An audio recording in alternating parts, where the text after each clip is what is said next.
It was Monday morning, and Kevin was running late. Again. His alarm had gone off on time, but he hit snooze 3 times before finally getting out of bed.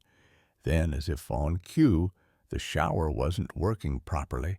The coffee machine made a strange noise and refused to brew, and the bus that usually came at 8:10 didn't show up at all.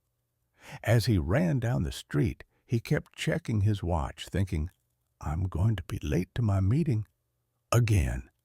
When he finally walked into the office, out of breath and still slightly wet from the light rain outside, his colleague Jane looked up and smiled. Morning, Kevin. Rough start? He laughed awkwardly. Yeah. Sorry I'm late. The bus never came. Jane nodded. Don't worry. Happens to the best of us. That simple exchange might seem like nothing, but for an English learner, situations like these are full of useful, real-world phrases. Being late happens to everyone. What matters is how you talk about it. Kevin sat down at his desk and opened his laptop, still thinking about how to explain the delay to his manager. Should he say, I'm sorry I'm late because of traffic, or I was stuck in traffic, or maybe even the public transport was a disaster today? In English, there are many natural ways to talk about being late. Sorry I'm late, simple and classic. I got caught in traffic. The train was delayed, but there was an accident on the road. I overslept. He decided to go with apologies. I ran into some issues with the bus this morning. It sounded a little more formal, but still honest. His manager, Mr. Evans, just smiled and said, No worries, let's get started. Later that day, Kevin was telling his friend Rachel about his chaotic morning over lunch. Honestly, I woke up on time, but then everything went wrong. The shower, the coffee machine, the bus. Rachel laughed. Sounds like one of those days. He nodded. I hate being late. I feel so guilty when I walk in and everyone's already there. She replied, Don't be too hard on yourself. It happens. And besides, you always say sorry, and that's what counts. Kevin smiled.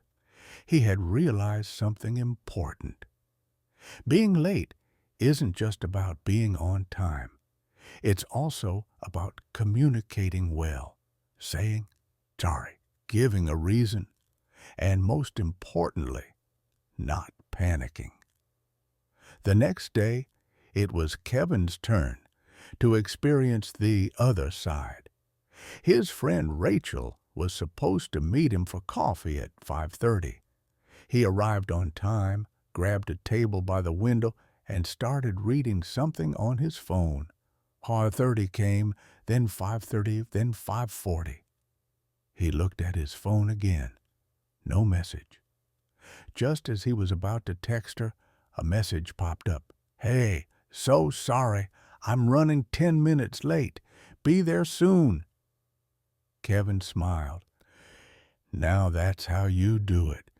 When she arrived, she said, Ugh, traffic was insane. I'm really sorry for making you wait. He replied, No problem at all. I had time to relax. That conversation gave him a new idea.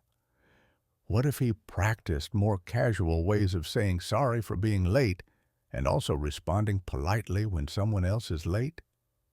He started listening to native speakers, especially in shows and podcasts. He heard things like, Sorry I'm late. This traffic was a nightmare. I lost track of time.